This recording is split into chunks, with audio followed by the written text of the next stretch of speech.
In this episode of the Cole Memo, I sit down with Cae Jones, who you might know as Jungle K. Cae joins me on the show to tell us about his experience with the continued criminalization of cannabis. So in January, I was pulled over, in which police found me in possession of about 4.5 grams of cannabis, which they cited me for, meaning I had to show up to court today. And I paid about $500 for 4.5 grams that I was not smoking because it was sealed in my center console versus my trunk. I say all this to say that as legal as cannabis has become in Illinois, there's still a long ways to go, and there's still a lot of brushing up that we can all do to make sure that we protect ourselves from situations like this. So that's all. Maybe I'll talk about it more later, but that's all for now. In today's episode, Cae will be telling his story. Unfortunately, this isn't the first time I've heard a story like this. If you'd like to see the stories I've gathered so far, I'm constantly asking myself, if cannabis is legal in Illinois, why are people getting arrested and being sent through the court system? If you're wondering the same thing and you'd like to hear more of these stories, go to thecolememo.com/isitlegal, because I'm constantly wondering, is it legal? thecolememo.com/isitlegal to see more stories like these. This is the Cole Memo. I'm your host, Cole Preston. Every episode is released in audio, video, and transcript format. To find the transcript, audio, or video version of any episode, please refer to the description of the episode that you're listening to now. Within that description, you should be able to find a link that will take you to our website, which will display the transcript for this episode and the platforms where you can find this episode in audio or video formats. If you're unable to locate the episode description on whichever platform you're listening from, simply take note of the episode number and visit thecolememo.com. From there, you can find the corresponding episode, and then you'll be able to access the audio, video, and transcript version of that episode. You might also find any links that we referenced during the episode so that you might be able to do your own research or connect with awesome Chillinoisans like Jungle K. If you're not listening to this episode of the Cole Memo on Patreon, then you're listening to this episode later than our patrons. To become a patron, go to thecolememo.com/Patreon. Our show is brought to you by listeners like you, and it only costs $3 a month to become a member of our Patreon page. It allows you to get instant access to our episodes as they release. Another great way to support our show is by going to thecolememo.com/support. You can make a one-time monthly or yearly contribution of your choice. That's right. You could donate $1 once monthly, which would be $12 a year. Every little bit counts. It costs a lot to do this show, from hosting to licensing fees to equipment to travel and so much more. If you're able to support our show financially, that would be greatly appreciated. But one of the best ways to support our show is absolutely free. Subscribe to or follow our show, leave us a positive review from wherever you're listening to us from, favorite this episode, give it a thumbs up, leave a comment, or share it with your uncle. Your engagement and support is appreciated. Today is March 21st, 2024. Enjoy this episode of The Cole Memo.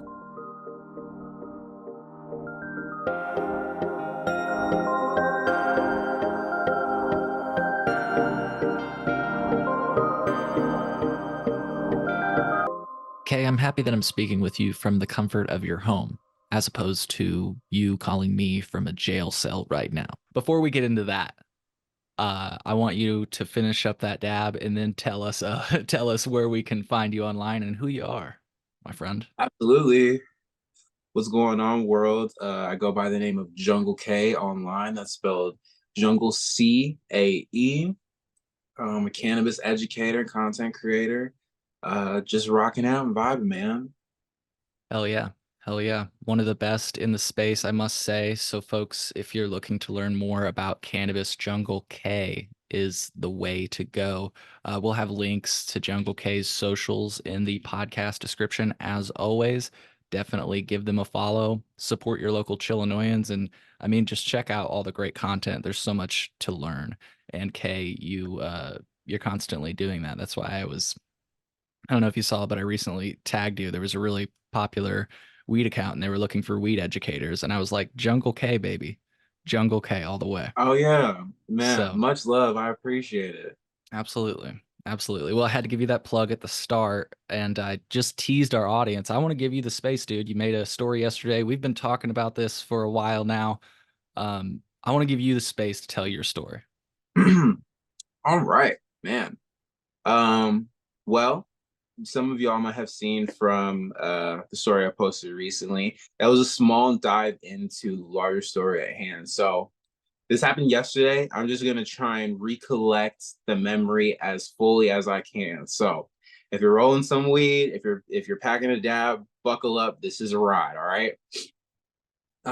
Let me just start by saying this happened in January, and January 18th was an unfortunate day. Not just because that was the day that I got pulled over, but it was a really, really cold day in Chicago. I don't know if y'all remember, but it was like sub-zero. It might have been maybe not sub-zero, but the wind chill was really, really bad. Like it was just advised that people weren't supposed to go out.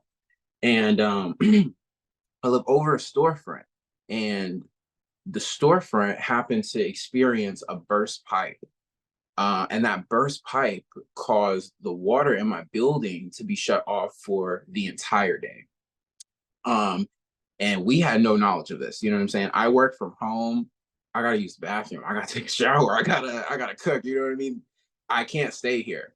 So what do? I book a hotel stay at my favorite hotel in the world out in Oak Brook. That's the only reason I'm out there. Okay.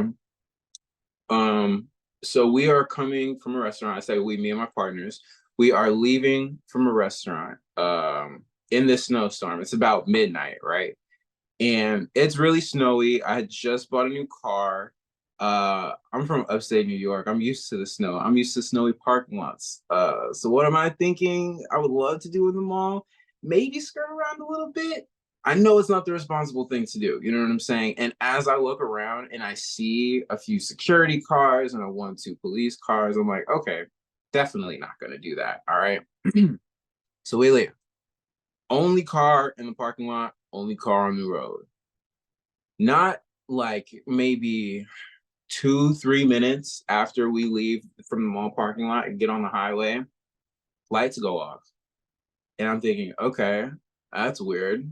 Wonder what's going on. So we get pulled over. Officer goes, you know why I pulled you over? I go, no. He goes, yeah, it was really hard to read your plate. And I'm like, it's really hard to read my plate in a snowstorm. This is what I'm thinking like now, you know what I'm saying? But at the time, I'm like, oh yeah, I definitely didn't brush off the car. You know, it was a temporary plate, so it was in my rear windshield, and snow was covering it for sure. But that was what you gonna pull me over for? All right, cool. This is your car. Da, da, da, da. Yeah, it sure is. Give you this paperwork. Give you this paperwork. Cool. Yeah, smells a little interesting in here. I'm like, oh, not really, you know, I'm not really sure what you mean, you know. Do you mind if you roll down the back window? Rolls down the back window. There might have been like some residual clouds in the air, you know what I'm saying? Maybe from pre or post restaurant early in the day, what have you. Officer comments on it, right? Okay, that's interesting. Do y'all have any cannabis in the car with you? I sure do. I sure do, officer. It's sealed right here in my center console. Don't have access to it. You know what I mean? They're in resealable, odor-proof containers. I absolutely do have some. It's about between 3 and 5 grams. I'll say 3 and 7 grams confidently because I don't want to undershoot and tell y'all, you know what I'm saying, something that may not be the case. He goes, okay. Well, we're gonna pull y'all out, you know what I'm saying? Everybody's gonna get out the car and we're gonna search y'all. Body searches. All three of us, me and my two partners, side of the highway, January, blizzard, midnight. After telling bro, I don't have anything else. Y'all don't have any other flour in the car? No. So if you we're not gonna find anything else in here, because if you find something else in here, it's gonna be an issue. Okay.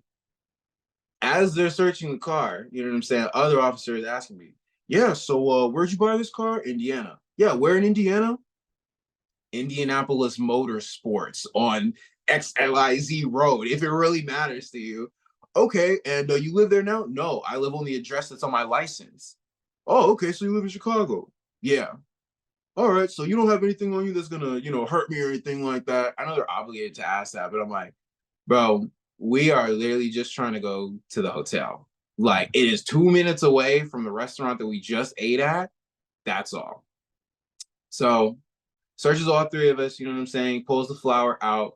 We go back, we sit in the car, and we sit in the car for a while. This is a mind game that I learned they play, bro. We don't sit for 5 minutes, we don't sit for 10 minutes. We sat for maybe like 15 to 17 minutes after they pull the flower out of the car. And, you know, I'm the only one whose ID they pulled because they kept asking. They're like, well, whose flower is it? Whose flower is it? Whose flower is it? Honestly, they were gifts. I didn't purchase them. They were given to me. They were gifts. And the three of us are like, I mean, it's all of ours. We're roommates. We all go in on it. I don't know what you want us to say. We're not trying to lie. And also it's like 3 to 4 grams. Like, what are we really talking about here? Um, so yeah, after well, not even after they come back, I'm thinking, I'm like, they really don't have anything that they can pull. Like, I know I don't have anything on my record. I mean, I didn't run a red light or anything like that. Sure, I didn't brush off my car, but we weren't even smoking in here. The flower is sealed. It was sealed. You know what I'm saying? It wasn't in the trunk. But why wasn't it in the trunk? Because I drive an SUV. The trunk is readily accessible. I could reach back and be in my trunk. You know what I'm saying? Yeah. So even if it was in my trunk, who's to say that an officer's not going to think like, oh, he just threw it back here as soon as we went over. So finally comes back and he goes, yeah, okay. So we're gonna give you this citation here. It's for unlawful possession of cannabis by a driver. And yeah, you can see it for the court date on there. It'll let you know, yada, yada, yada. And I've never gotten any kind of ticket like this or violation like this. So I'm thinking like court date, like I can't just like pay this off, like whatever kind of fee this is or whatever. And I look at it, the original date is the day after my birthday. So I'm like, okay, well, I'm definitely not gonna do it on this date. Like, so what's good with that? Because I'm straight up not available. Like, I'm not coming. So what are we gonna do about that? He's like, well, you can contact the court and they'll give you a continuous. You can pick a different date. Yada, yada, yada. So did that, and I'm like, all right, cool. Thankfully, didn't take the car. Thankfully, didn't take anybody to jail. You know what I'm saying? Those were blessings. But I go to the hotel and I look at this ticket, you know what I'm saying? This is a different ticket. This isn't just like a orange parking ticket that you get, you know what I'm saying? It looks different. It looks kind of official. I wish I might have it on. Give me 1 second. All right. You see, this shit looks for real. Okay. You got like a whole violation on here against the local ordinance. Yeah, nature of offense, unlawful possession of cannabis by a driver. Um, it doesn't say how much is on here. It doesn't say whether or not I was smoking on here. That's all that it says. So I go and I look up this violation, right? This charge, and I'm like, okay, what do I need to do to handle this? I understand that I have to go to a court date, but like, what does that mean? And I'm looking at it, and all I'm seeing is like defense attorney ads, like hit us up before you go to jail because you're going to fucking jail. You're going to jail tomorrow and you need us right now. So call us now because it's free. Don't worry about it. We'll talk about that later. But you're going to jail. So don't worry about it. Okay. And I'm like, I'm going to jail. What are we talking about? This is when I find out that this violation is a class A misdemeanor, punishable by up to $2,500 and a year in jail for 10 grams or less, Yep. generally. Just if I could add really quick, Yeah. Class A misdemeanors are equivalent from the attorneys I've spoken to. You can get a Class A misdemeanor for domestic violence. So seems equivalent, right? For That was a joke, by the way. listen. It's so crazy. For not smoking, but having cannabis in your possession in anywhere other than your trunk. Meaning if it was in your back seat versus your trunk, that is a misdemeanor versus you walking free. That is court fees, attorney fees versus you walking free. That is something on your record versus you going free. The difference in a few feet within your own vehicle. I thought that was crazy. I thought that was crazy. Um, so it starts to sink in a little bit, and I'm like, oh, I kind of have a situation on my hands. I need to kind of figure this out. And I think that was when I started to contact you, and I was like, yo, like, do you know anything about this? Like, this just happened. Like, what do I need to do? And you're like, okay, I got you, bro. Like, hit up these attorneys. You know what I'm saying? We'll get the process rolling. And then I started to learn a little bit about it. But the next wave of like intimidation didn't come until like a week or two later when I wasn't seeing defense attorney ads, but I was getting defense attorney mail flooded to me. I was getting like 5 to 6 a day. And I'm like, how did they even get my address? Like, how is this possible? My address. And this is before I even get an official court notice that I have a court date, right?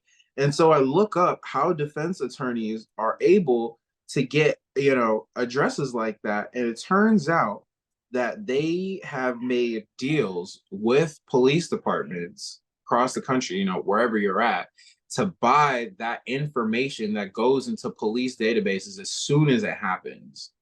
So the second that you get cited with this, you're about to get flooded with mail that's like, oh, okay, well, you need help defending your arrest, or do you need help not going to jail? XYZ, contact us. And ultimately, like, I'm thankful that I didn't employ any of them and I was able to handle this on my own with Yeah. some guidance. But there are a lot of people who probably would have taken up those offers and gotten themselves in a worse financial place doing so, So Right. it's so many layers to like how the difference in a few feet within your own vehicle can really rock your worldview. You know what I'm saying? I've never experienced anything with the judicial system. This was my first run-in. So eventually I get in contact with a family friend who has been a defense attorney, and has given me some good guidance. And he gets on the phone with me and he's like, hey, like, what's going on? Let me know the deal.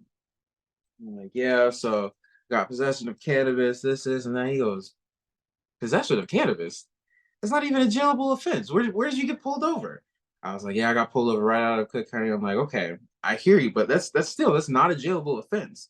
You definitely shouldn't worry anything about it. It's probably just gonna be a fine. But I'm surprised that this is even going down like this. So you should be good. Go ahead and go forward. So I got that information, and I at least felt a little bit more comforted, because that is what a few people were telling me. I did have some people that were like, you should definitely get some kind of representation. Um, but everybody's got to do what is right for their own situation. And ultimately, I had felt like I had done nothing wrong. Okay. I didn't bring it up at the time because I wasn't registered at the time. My registration had expired. But as of now, I'm a registered medical patient. You know what I mean? And that is what I was going to present to whoever I needed to present it to and be like, is this like really the protocol for how we handle this all the time? Yeah. So going forward, I think from there, because there really wasn't a whole lot of development, man, that's a whole nother part of it. Like Just waiting. you, the waiting, you want to be done with it so bad. You want to be through with the whole situation so bad. And there's nothing that you can really do outside of like sit and really deal with everything that's going on. And yeah, you just gotta wait. It's crazy. And so my original date was the 21st of February. My date got pushed to yesterday, March 20th, right? So the very first piece of advice I got was don't get caught with weed in your car between now and your court date, right? So that's already a solid 2 month period that I gotta be extra on my toes.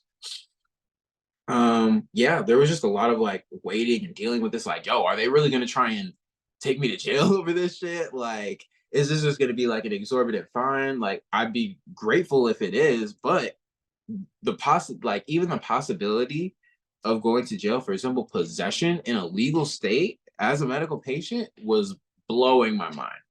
Blowing my mind. Right. Well, and especially, I don't mean to say that you would ever pull this card, but you could be like, "Do you even know who I am?" Man, You know what I it's mean? like, It's like pulling over, like it's literally almost like pulling over Snoop Dogg. Like you're one of our like cannabis icons in Illinois. yeah, So it's like when much people, love, man. you know, No, it's so funny because one of the I'll get to it eventually, but one of the things that the prosecution was offering me was like, and you don't have to do the cannabis education course. And I just laughed in my head. bro, I I was could like, teach oh no, you. cannabis education. Right. Oh man. So I think that about brings us to yesterday, the day of, because like I said, it was just unfortunately a lot of waiting, and that's a whole nother like mind game that they really play with you with. And so I put on my Sunday best, you know what I'm saying? I pull up in a suit, and it's so funny. I try and pick up on all the little things, you know what I'm saying? There's a couple police officers that are, checking everybody in. There's one lady in front of me. She gets the good morning. All right, you can just set your stuff here, and then go through here. All right, cool. Nobody else in the building. I don't get the good morning. I'm like, that's fine. But you know what I do get? Thanks for wearing a suit. Nobody wears a suit these days. They pull up in pajamas. I was like, why wouldn't I pull up in a suit? I usually wear suits. I wear suits every day. So they didn't say anything after that. And so I walked into my hearing. There was maybe like there was a decent amount of people there. There was probably like 15 other people there at first. And I didn't really know who I was there for what, but I figured most of it was for traffic violations because it was traffic court. And that's what most of them were. It was literally like a line of like 7 to 10 people that stood up at first, and all of them had pretty much the same thing. And they just ran down the line, and everybody pretty much walked away after getting their paperwork, and it was good to go. Wait, they had the Uh, same thing, like the same charge? Not the same charge, but like they had like some low level thing that was easily like judgeable or dismissible or whatever the case was, because it only took maybe like 2 minutes for each person that was actually standing up there to be done and Gotcha. actually walk out. But nothing You know, cannabis related? no, not at Oh, this okay. point. Okay. And so I'm like, oh, this is a really quick process. I don't know if there's like an additional process after they leave here or what, because it was flowing like relatively quickly. And then it started to go a little bit slower. You know what I'm saying?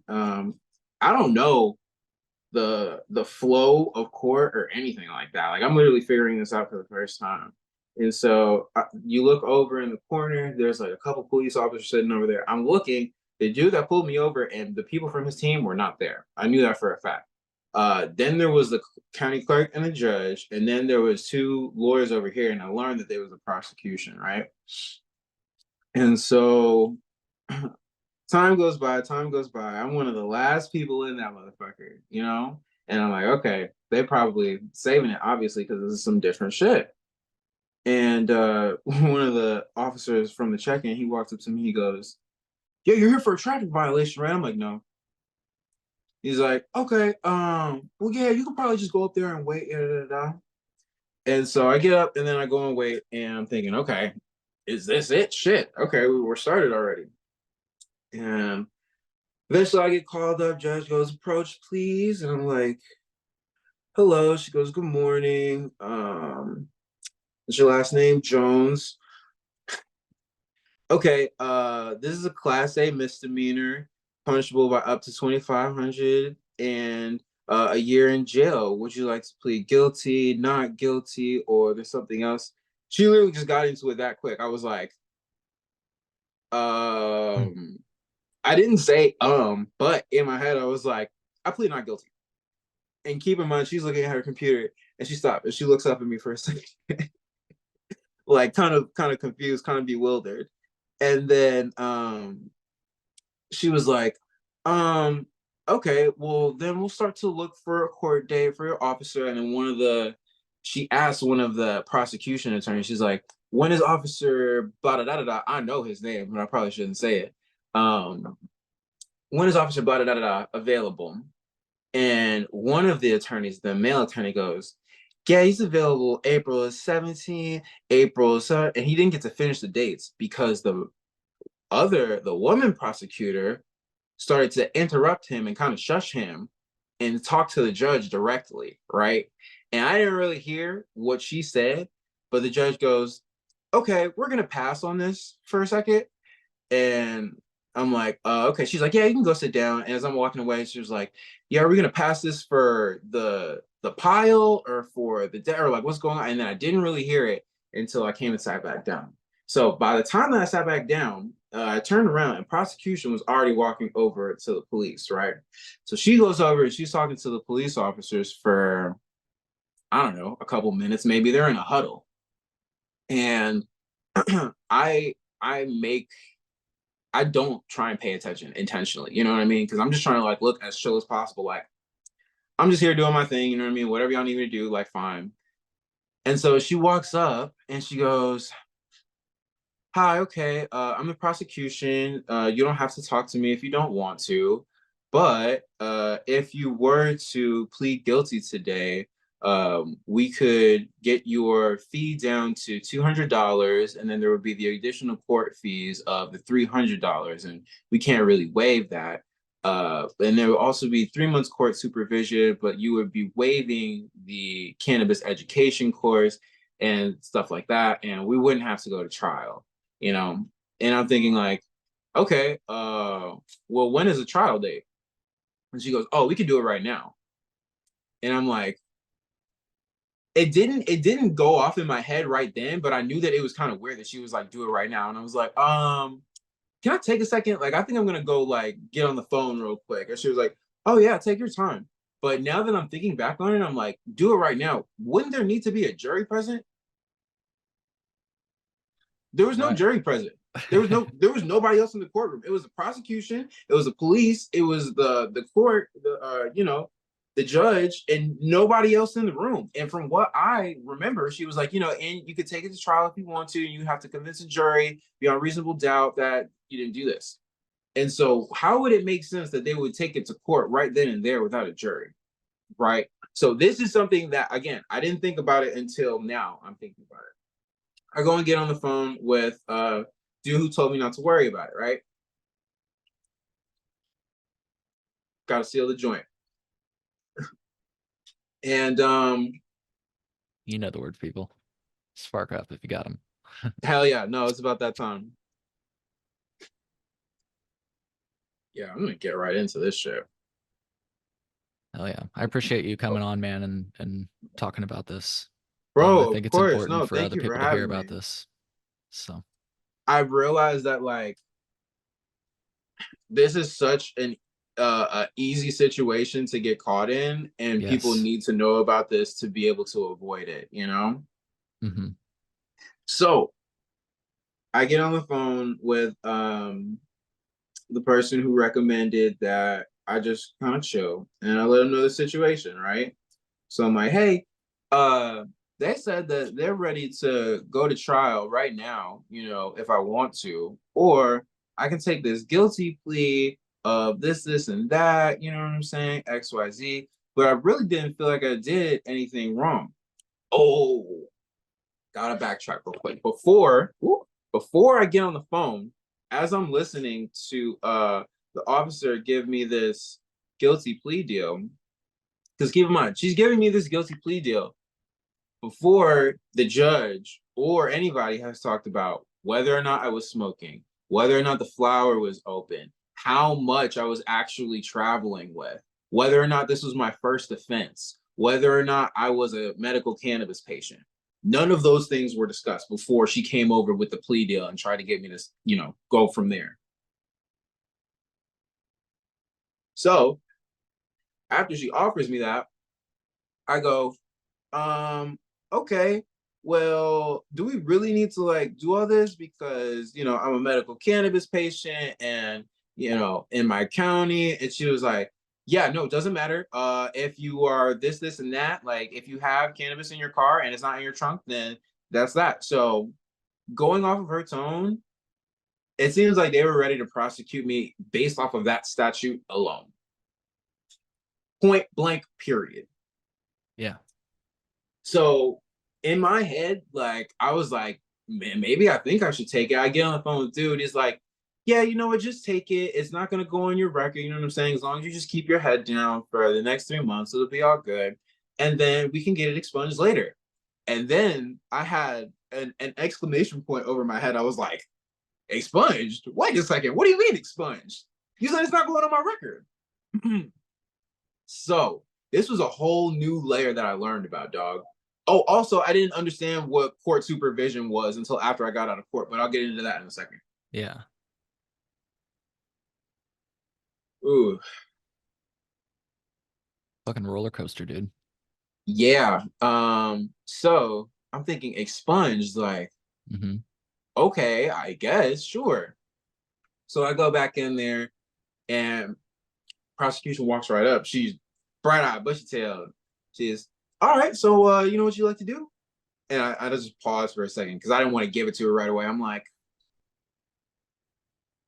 yeah, I guess we could do that, you know? And she was like, okay, all right, so we're gonna go over here and you're gonna sign this paper that waives your right to a jury, and we're gonna we're gonna get you in front of the judge, we're gonna say this, and then you're gonna have that fine, and they're gonna be on your way.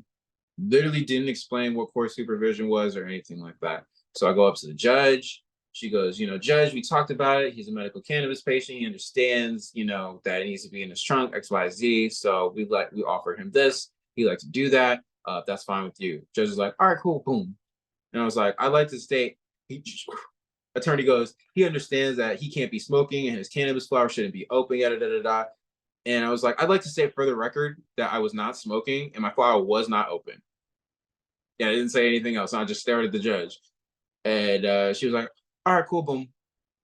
Did that. And then that was that. She handed me, I don't think she even handed me anything. She was like, all right, you can go over to the county clerk and handle this, She was like, as long as you pay the $535 by June 10th and you don't have any other offenses, this won't appear on your record. This won't appear as a conviction on your record. So I'm like, all right, seems easy enough. I go over to the county clerk. She's like, okay, cool. So you have until June 10th to pay off the $535. You can do that by mail, by this, and that. I was like, oh no, I'm trying to pay that today. She was like, oh, are you sure? Because you know that you can shush this out over XYZ. I'm like, no, I want to pay that right now. Where do I go to pay that right now?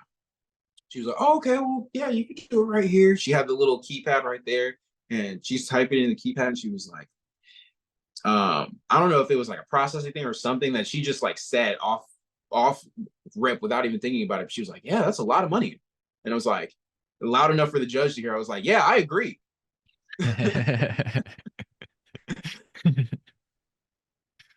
That's amazing. So yeah, I paid that shit. Thankfully, by the grace of God, I was able to do that because a lot of people, I realized that that's not a feasible reality for some people in this country. Um, Right. and I walked out of there, and that was that. And it wasn't until, what I'm saying, I got in the car and I really looked up what court supervision meant. And like, I'm basically on like some kind of semi probation period for simple possession, which is crazy. And not only am I now officially on this period, at the end of this, I will have been on a probational period for cannabis possession for 5 or 6 months, which is fucking crazy if you ask me. Right. An illegal state. Um, so yeah, after that, sat in the car for a while. I took my picture. I made my story right then and there. Bro, I was gonna set up my tripod like right outside the courthouse and like give my story and like tell it right then and there. But like A, I was kind of rushing out the door, and B, something in me was like, man, I don't know if people want to see like this in-depth detail, yada da da. So I'm gonna go there. I'm gonna make do whatever I make out of it. So I did that, but man, I wish I would have brought my tripod and like really gotten into it right then and there. That would have been cool. That would have been cool. But that all happened, obviously, the court part of it. That's crazy. That's a lot for one day. And they were just Yeah. like zooming you around this building, like, oh, go over here. And like, were you changing courtrooms and shit? Oh no, it all happened in one little room. It Oh, happened in okay. one little lobby. And yeah, the prosecution was the one that was zipping between the judge and the police. And I'm thinking like now another thing that I'm thinking back on is like, okay, let's say we took this to trial. How are y'all going to corroborate any of the details without the officer here? Or just like replicating it. Like smell is so subjective. Yeah, I'm You sorry. know Give what me I one mean? second, man. Yeah, no problem. You are really All right, we're back on. so yeah. It happened relatively quickly outside of the waiting period. You know, when I was waiting for all the other people to get processed, but it happened extremely quickly. Like I'm thinking back on this now. Like, how are y'all going to replicate this? How are you going to corroborate the details without the officer here? What was y'all going to say? Was y'all really not going to give a fuck about whether or not this was my first offense, whether or not I was a patient, how much flour I had on me? Y'all could have just threw the whole book at me and just called it a day. Right. And again, I just want to dwell on the fact, like, how are they going to replicate it? Like, are they be like, all right, Your Honor, we're going to have him pull his vehicle in here and we're going to have him put that container in his center console. And then we're going to have you or the jury, whoever you got to prove it to, sit in his car or go up to his car and see, like, how are you going to replicate that? You know? I mean, there are It's with like crimes where you actually hurt somebody. There's something where you like do like ballistics or something like that, so you can prove a crime. You don't have to replicate that. Um, yeah, that's what that's so interesting because I remember the judge had kept saying to somebody, "Yeah, well, this is a class A misdemeanor, so this is a class A misdemeanor." So that's all that they were looking at. So if this yeah, was a quote unquote class A misdemeanor and it needed to be handled by trial or whatsoever, I would think that a trial, at least a jury would need to be present or the officer would need to be present. right, But no, right. they just came back with that cute little plea deal and probation period.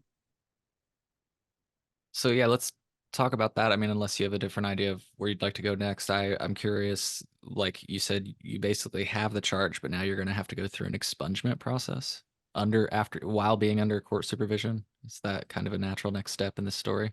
Yeah, so I think I have to wait until I actually am in the clear. So it'll be June 20th when I'm officially in the clear from this charge. It's fitting. Yeah. Um, and from there, I think that how it was explained to me is that it won't show up on my record. But how it was also explained to me is that if a judge wanted to pull this up, if I got pulled over later down the line, or if I got an offense later down the line, they would be able to see that and reference that and cite me for whatever based off of that. Right. So the expungement is so that doesn't happen. But that wasn't explained to me. Shout out to Logan Local. Yeah, dude, shout out to Logan Local. I love that guy. Um, So yeah, I'm gonna have to go through an expungement process once that's through. And I'm not necessarily familiar with the expungement process. This is gonna be a great opportunity for me to learn though. And yeah, I've just looked at this as a learning opportunity in totality. Because like I said, I had no experience with the judicial system. I now know how, at the very least, DuPage County government sees stoners. Okay, uh, and the federal government, for lack of better words. Um, and I want to just help people avoid that because that is so possible for anybody. I mean, keep it a bean. It was a driving while black that turned into this. You know what I'm saying? But there's no reason that it can't happen to absolutely anybody. absolutely, absolutely. Yeah, Um, just wanted I'm to sure they give saw a the no plates on the car and were very curious. right. Well, and they saw the car too. You said it was new, right? I That's how mean, it relatively goes. new. It's fucking 2017. Yeah, it was nice. Yeah. So that, so I guess what I'm saying is what I've heard, especially in the southern states that will, or southern part of the states. So there's different, as lawyers have described it to me, there are like different jurisdictions all over the state of Illinois. And that's kind of part of the problem here, because depending on where you get pulled over, you could face a drastically different result. I don't know if you remember, but like for a while, people were really excited because there were some rulings at a local level that said that odor couldn't be used as a reason to search a vehicle or to do what they did to you. But those were Mm. local rulings. So that meant if you were pulled over in that county, then that's the case. But if you got pulled over in the wrong county, like you did, you still have to deal with that, right? So, and Yeah, that's why we're waiting on this Supreme Court case, ultimately. I've heard so many people tell me like, "Oh yeah, I've literally had so many problems in that exact county or, in the surrounding counties, obviously, but this would not happen in Cook County." You know what I'm saying? Mm, People are telling me like, "What, man? I've gotten caught with this amount," and they were just like, "Man, take that shit home in Cook County." You know what I'm saying? But the difference in proximity within a legal state, quote unquote legal state, makes a difference. Makes an extreme difference. yeah. Yeah. Well, just in case people are in the same spot as you, I don't know exactly where to start on this, but I'm just going to share what I do know because I recently sat down with Canna Equity Illinois. And if you go to their link tree, which I'll put in the podcast description, the very bottom links that they have are need help with expungement, watch our How to Expunge 2020 webinar. So I hope that helps to anybody that's listening right now. Um, and like I say, I've never heard of or had to go through that process, so I can't speak for their services, but they do seem like they're coming from a good place, and they've been on this podcast several times, so maybe a good place to start at least. Yeah, definitely. No, they reached out for sure because I was, obviously I'm gonna, advocate for people to know about this going forward. And there's a lot of people who've come out of the woodwork that want to be involved with that. So yeah, Yeah. Well, I've got a few different questions for you, but I wanted to give you the space if there's still more to this. I've been writing down questions because I didn't want to interrupt the story, but like if for there's still sure. more bases to cover, I wanted to give you the space. Yeah, I think that's about it, man. Honestly, as far as I can remember, I talked as in Sure. depth as I could. Hell yeah. Hell yeah. Well, again, thank you for joining me. And here's the part where you might get frustrated and others might get frustrated too. Um, it's crazy to think I've talked to lawyers. And so when cannabis was legalized medically in 2014, I think products originally started showing up in the stores around 2015. So you might have been rolling around with some legal weed in 2015. But the crazy part is, and you can see this folks on episode 47 of my podcast, which is the Supreme Court debate on odor. They bring up the idea that the medical cannabis law, as it was written, has no mention of odor at all. And so that means that technically, for a brief period of time, you could roll around and it could smell, and they could use that as a reason to get in your car, I guess, hypothetically speaking. I also wanted to add that cannabis was decriminalized in 2016 by then Governor Bruce Rauner. And as attorneys have told me, the exact situation you could just got caught in would have been a $200 ticket and you would have been on your way between 2016 and 2020 because you see the Cannabis Regulation and Tax Act, the law that legalized cannabis, is what added this as a Class A misdemeanor. That's where it began. And so What? absolutely, yeah. So before 2020, this was not an issue. I mean, at least that would have stood up in law and went this far. And that's why they were just off the book, Class A misdemeanor, because that's what you did. I mean, it was that. And I want to just play a small clip from an attorney because I think that sometimes it's powerful for people to not hear it from just me, the person that's been smoking a joint. Not that that lessens what I've said, but I just want to give it from a licensed perspective, right? So Yeah, here we go. hell yeah. Right. But the problem is we're in a state where we say it's legal, we say we're progressive on cannabis, but we still have more ways now to get in trouble, criminal trouble for cannabis than we did before 2020. So the tightrope, it's hard to do the dance or hard to stay on the tightrope, whichever analogy we want to use. Definitely, in many cases, it's hard, and we can talk about that. But in some cases, my favorite one that we'll be talking about today it's arguably impossible. Right. And I'm talking about Illinois Supreme Court will soon decide whether the smell of pot is enough reason for police to search a car. Even if, say, the driver were to say, yeah, it's right here. I have the cannabis in this old prescription pill container, which is child resistant. It's got the child resistant top. It's sealed. Is that not good enough? If the officer says, I can smell it, the officer can then effectuate an arrest, put the person in handcuffs, take them to jail, make them post bond because they've committed a Class A misdemeanor punishable by a year in jail.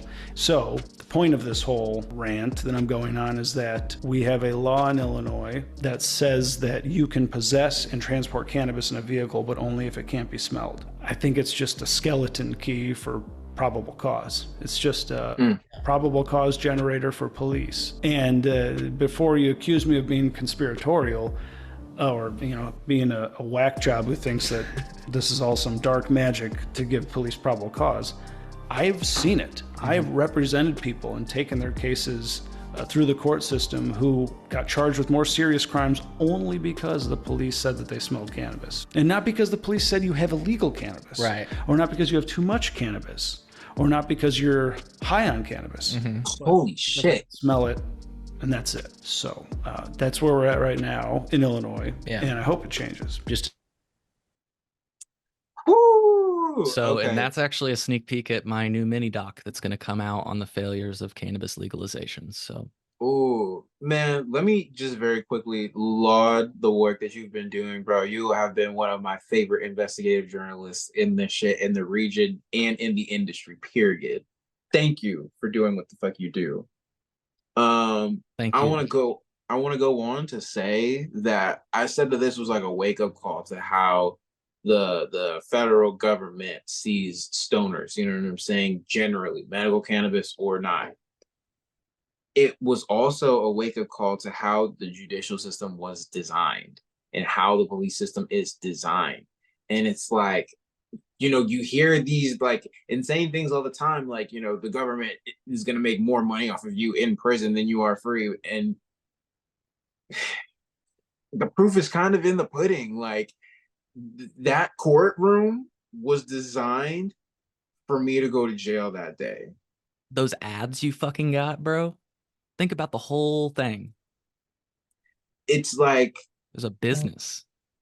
Everything is a business. It's all about generating revenue. And it made me realize, bro, just the more people that they can lock up for whatever, for longer, the better off that they're going to be. They aren't really working to work with you.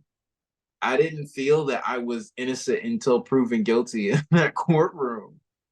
Them motherfuckers looked at me like a criminal from the second I walked in the building. They didn't give a fuck about shit about they didn't care if I talked.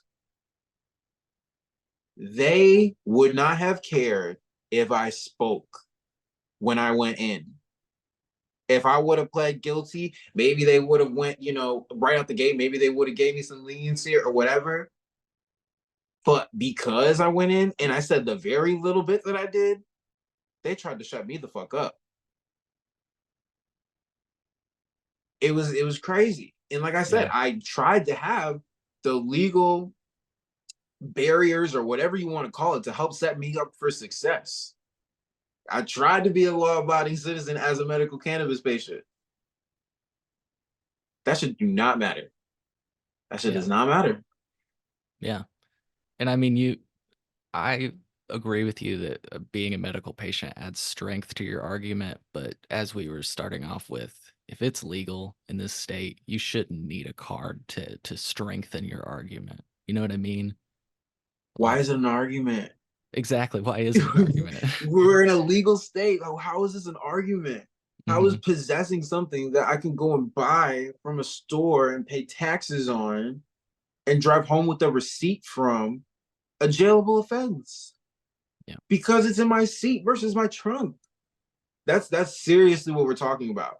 Like, if it has not been made perfectly clear, if you go to the dispensary and you pick up something and you put it in anywhere other than the trunk in your car and you drive home in the wrong county, you can go to jail for up to a year.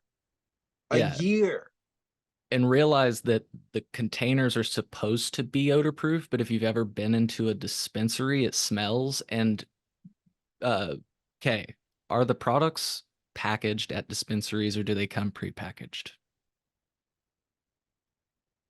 They come They come prepackaged, right? prepackaged. Yeah.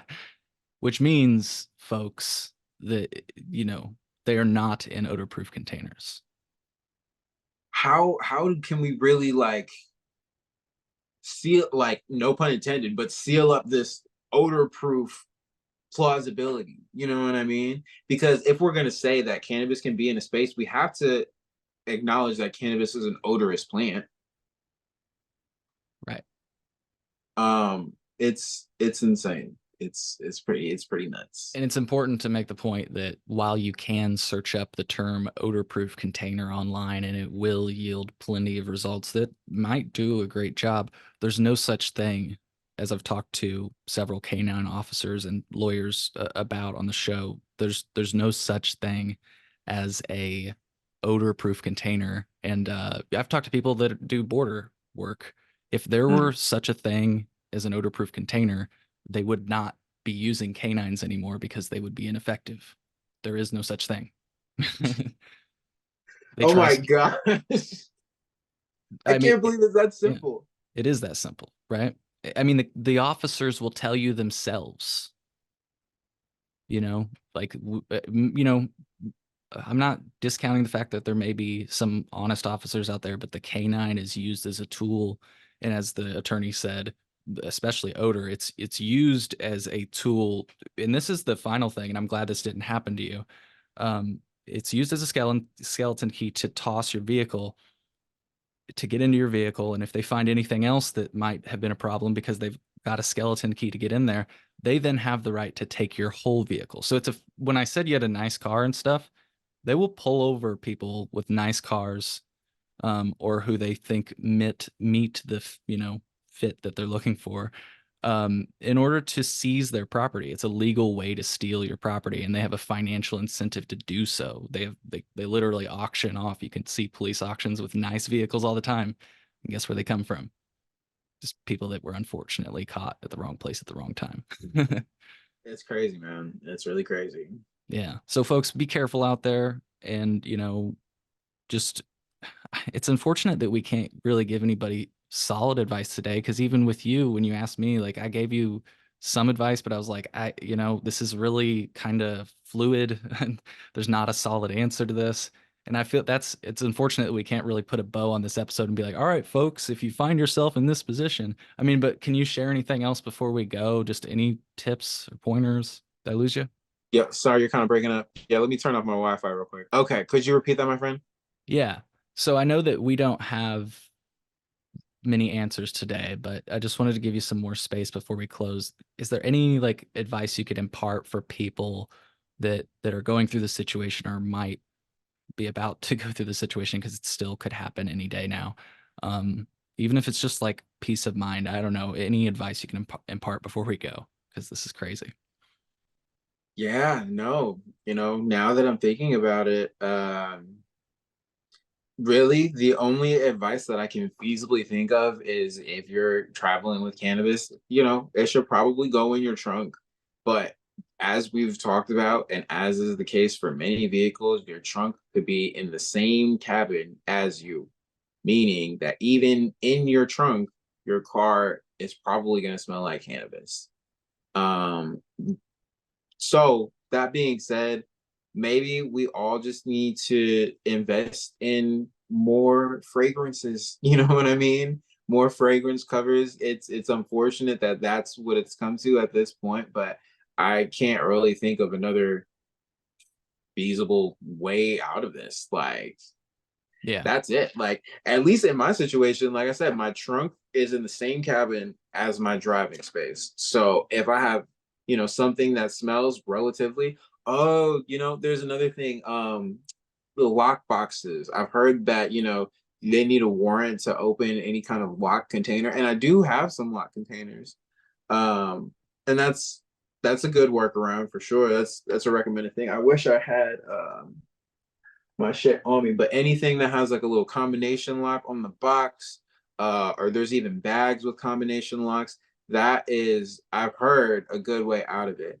A lot of people have told me that there were a few searches and that, because they did the search illegally, the case gets thrown out. But me being a black man, I wasn't about to refuse a police shit. I was just trying to get on my way. Um, so yeah, that's really where we're at. Yeah. Just Well, be aware of what can happen, you know what I'm saying? I guess. And better mentally arm yourself, because if I got pulled over because my car smelled like weed and they wanted to search it and they found it in the trunk, like, are they gonna believe that I didn't throw it back there? We're gonna have to hope so. But for now, I'm just gonna have to travel with a lockbox and hope that, me now having this thing semi on my record doesn't give them reason to press me any further for the next 3 months. yeah. Well said. Well, I have one question that I realized I missed. I think it's an easy one, and then I've got a final little joke we can end on. That'll maybe be at least we can end on a laugh, right? Cool.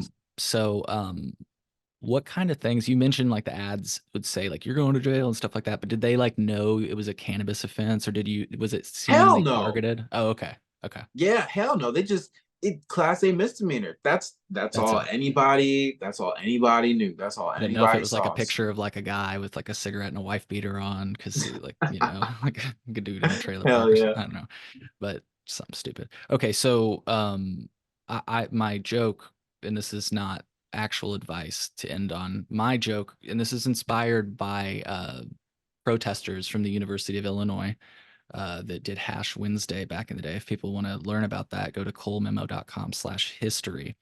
What they did back in the day to smoke weed on the quad in like the 70s, 80s, and 90s openly uh, in front of the police and everything was they gave everybody cigarettes. Some of them had weed in them, some of them had cigarettes in them. They gave everybody brownies. Some of them had weed in them, some of them didn't have anything in it. And it flooded, and they made it so the police couldn't make sense of what was actually going on, and they just stopped. They just like, fuck it, we're gonna get ourselves in trouble for arresting somebody with a tobacco joint or something like that, right? So they like backed away. So my analogy, my joke, my joking advice for this issue is that uh hemp's legal right now, so maybe just like dangle a hemp nug on your center console, like a air freshener. Yeah. You know what I mean? Or just like leave a bunch of hemp in your car so that your car always smells like weed. Or I'm sure there's weed air fresheners. Just make everything smell like weed, even when you don't have weed on you. Even if you Yeah. don't smoke weed, people, if you're listening to this, make your car smell like weed. Yeah. As an advocate. Right. So that it's just like something that there's like, we can't fucking deal with this. I'm It's joking so again, funny. but On the opposite end of the spectrum, I was definitely thinking, maybe I need to buy an emergency pack of cigarettes. So if I ever get pulled over, I just need to burn a bunch of cigarettes and not even smoke them and just be like, oh yeah, this is all cigarette smoke. Like I love smoking cigarettes. You smell all this cigarette smoke? That's I what will I'm doing. I will just say that I watched Cops for some reason, the show. I don't even know if it's still on the air, but I watched it as a young kid, and that was a move that people did. And they were like, "Oh, this guy just sparked up a cigarette as we're pulling him over. He's probably doing something that he doesn't want us to smell. This is a common thing." Damn, they're And so on to me. They're yeah. after me, Lucky Charms. Yeah. Well, Kay, I had a really good time speaking with you today, and it's been too long. I'm looking forward to the next time we can connect. And, last I saw you were mentioning doing events. So maybe when you've got another event ready, I always love to have people on that are doing events, because I truly believe that that's what the community needs right now. Mhm. And we talked about this before we went on air, but I guess I'm just pitching that out there as an idea. Um, for a follow-up conversation, maybe if you've got something cooked up or whenever, just hit me up and you can come back on the pod. So Definitely, definitely. Will do, man. Thanks for having me. It was a pleasure as always. Like I said, you're doing phenomenal work for the community. Everybody, tell a friend. That's your homework today. Tell a friend to tune into the Cole Memo, because we know that you love the Cole Memo, but we need you to get somebody that doesn't love the Cole Memo to love the Cole Memo. That's your homework for today. Thank y'all for listening to my story.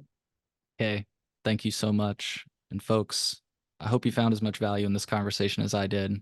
We'll see you in the next episode of the Cole Memo. Take Peace care. out.